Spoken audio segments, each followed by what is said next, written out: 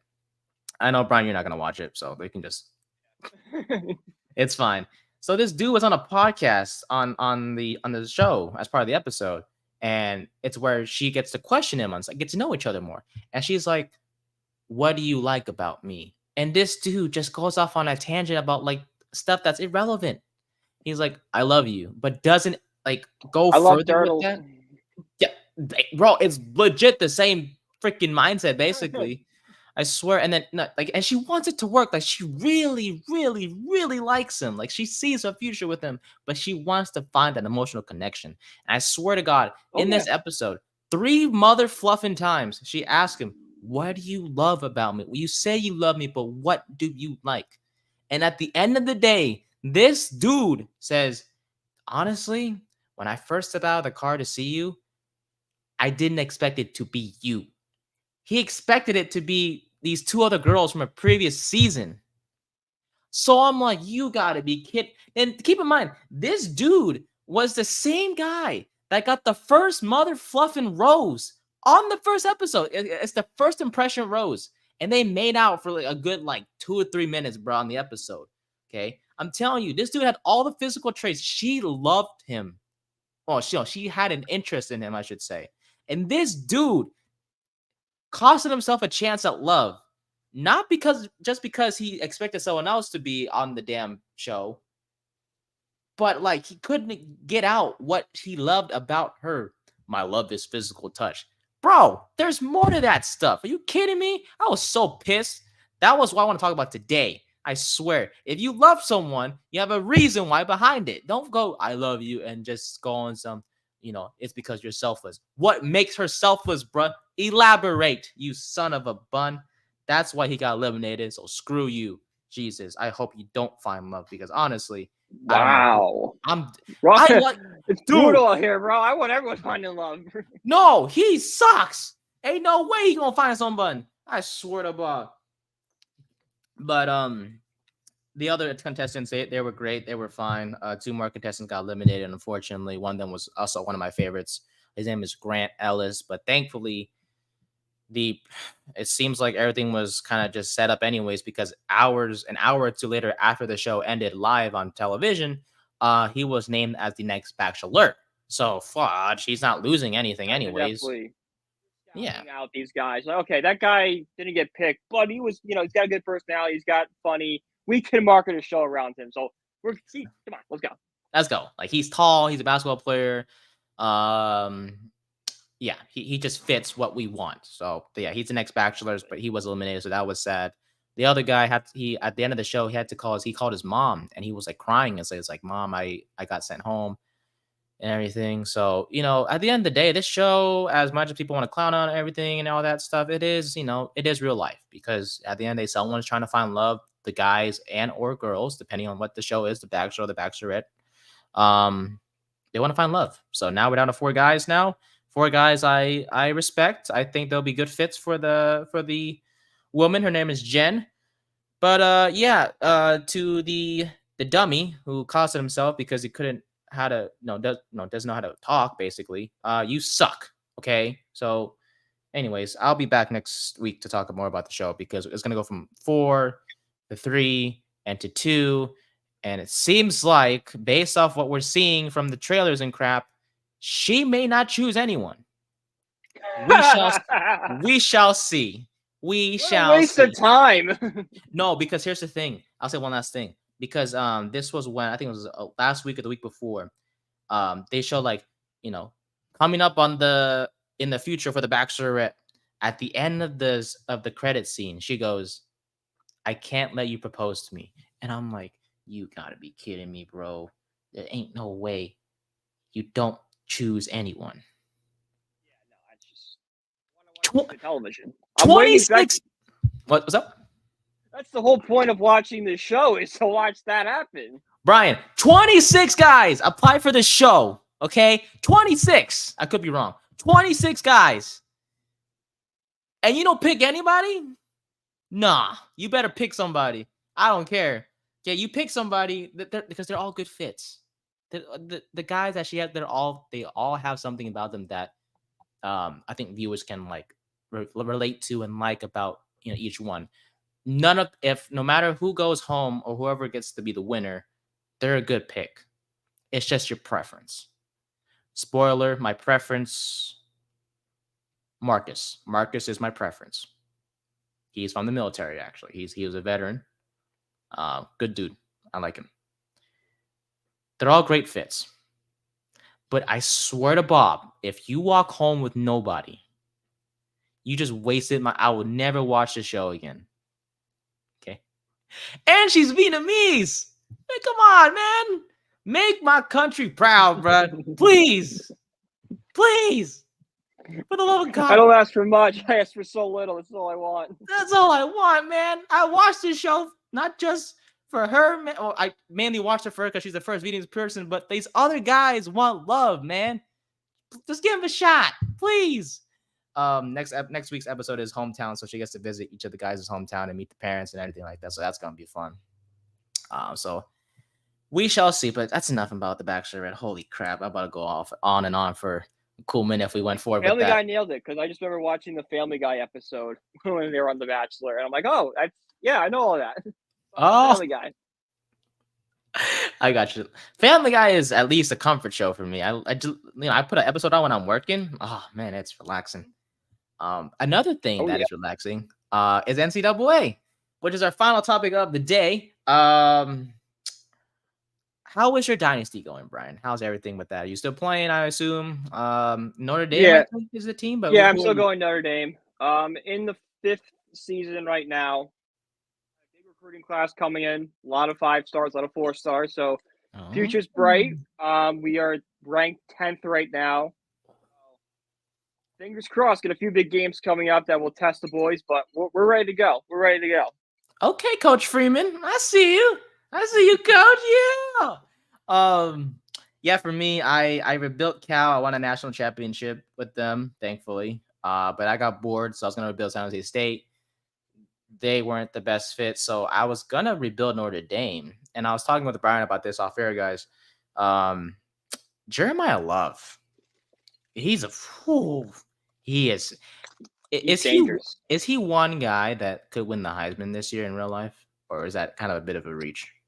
Not this year, but at some point he could definitely win a Heisman. I think he's got another year of development. I think he's a sophomore this year. I want to say.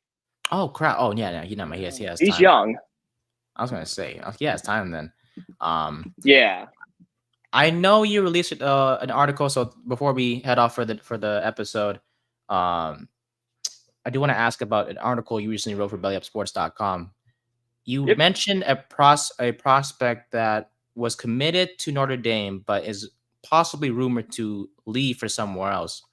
Could you elaborate on that a little bit more for our listeners and viewers who haven't seen the article? Yeah. And go from there. Yeah. So Notre Dame, the big thing Marcus Freeman has done better than Brian Kelly is recruiting, Mhm. without question. Notre Dame is bigger recruit battles, better name recruit battles, getting higher profile guys that just weren't getting under Brian Kelly. Big time recruiting classes, and they recently, last year, he was a 4-star. Very recently, became a 5-star quarterback prospect.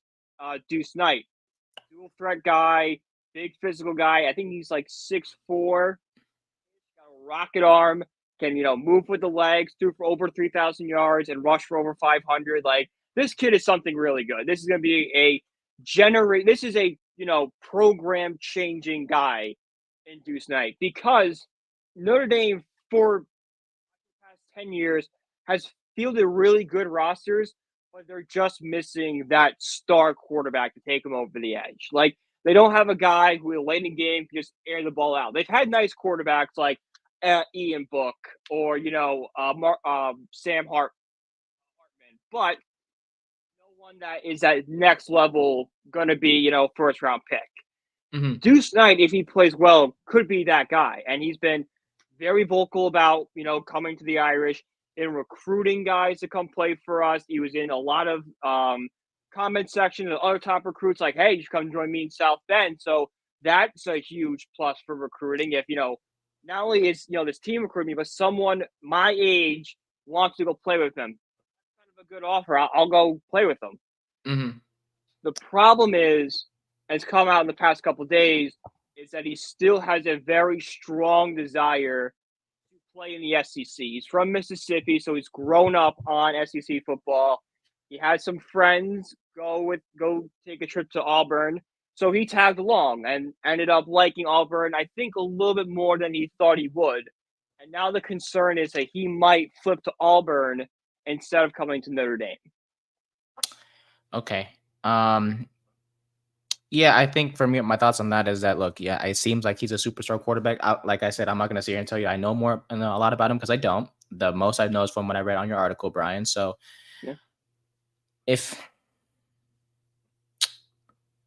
he does, what are the chances of him like actually like decommitting in a way? Is it high? Is it 50-50? Is it like 60-40? What are we thinking? So I would say I've seen on like the websites, I've seen like 75-25 that he flips. The only reason why I'm worried he flips is because of two very high profile names in recruiting who get this right a lot. Both said he's gonna flip, and then that strong desire to play in the SEC and play close to home. Like, you know, Auburn is very close to Mississippi. He was rumored to go to Ole Miss, which is his state school. Those two places are very far away from South Bend, Indiana. But obviously, if I stand corrected from a winning perspective, Notre Dame is the best option because I don't. It doesn't seem like. From pedigree, a championship pedigree, history, both, it's better than Auburn and Ole Miss. They both might play in the SEC, which is the king of college football and all that. But Notre Dame, even though they don't, even though there's programs that caught up to them, they're still one of the best programs in the country and a constant, especially with a 12-team playoff now, a constant playoff threat, thus making them have a shot at a title.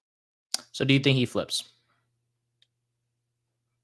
I don't think he'll flip. The only way I think he'll flip is a lot of his high school friends team up and go to Auburn. I can see him following them to Auburn. But Okay. if not, I think he'll stay committed. Marcus Freeman does need to get on the phone and like, hey, we need to let's go. Let's get this ironed out. What can we do to reconvince you to not have any second doubts, second thoughts? You're coming to Indiana. Let's go. Send the house, like in the Yeah, we need Marcus Freeman to send the house, sway, or do the 40 points in the soft pitch. That's what we need from Marcus Freeman right now. Contact friends and family. Just send a DM. Contact friends and family, DM players, social media, and the soft sell. Oh, and then you're The gonna hard sell. and you made a great point as well because with Knight originally committing to Notre Dame, he has contacted other people to come join him in South Bend, which makes it even better.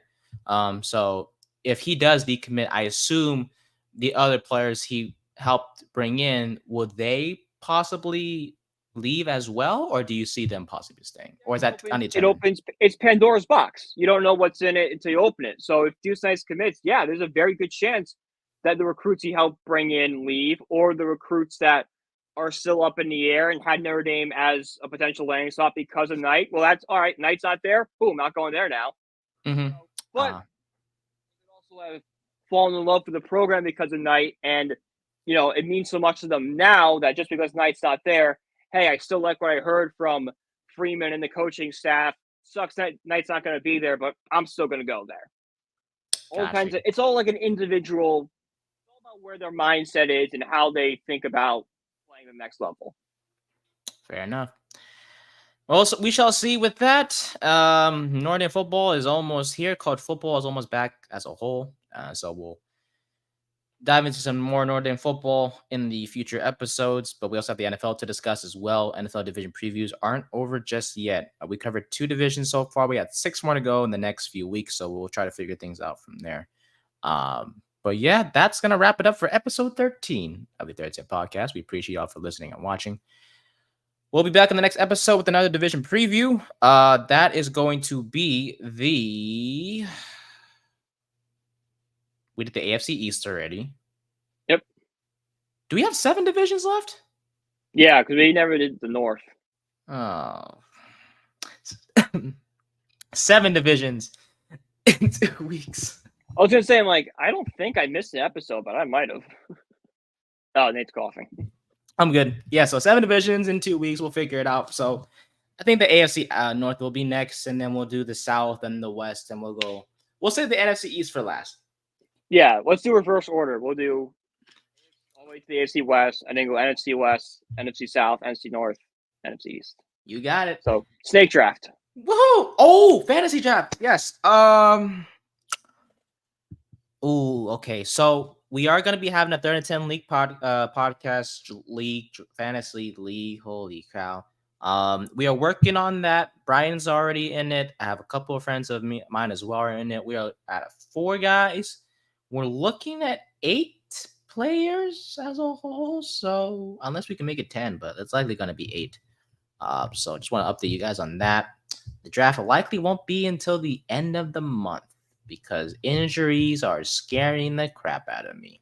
So we'll wait till then. You need your fantasy draft to take place between the last preseason game and before opening night. That's the sweet spot because you know the injuries, you know who won the position battles. There's no question marks. Exactly. So when that happens, we'll have it live on air. But like Brian said, it's if we felt like it was best to put it towards the end of the month, that way the injuries and stuff kind of take its toll, and we can evaluate which players to draft from there. So other than that, folks, we thank you guys as always for your support. We are almost literally to 100 subscribers. We just need 1 more on our YouTube channel, that is Nate Productions, where all the 3rd and 10 clips will be there. You can follow us on Instagram as well at 3rd and 10 Pod. Working on clips as we speak. My second job is going crazy on my mental state, so just working on that as well. But yeah, clips, YouTube channel. We go live on YouTube as well, like on Facebook and Twitch and X and Instagram. So all the fun stuff you'll find there on our social media and all that stuff. But until next time, I'm Nate. That's Brian. We hope you enjoy, I should say, this episode, and we'll catch y'all in the next one. Peace.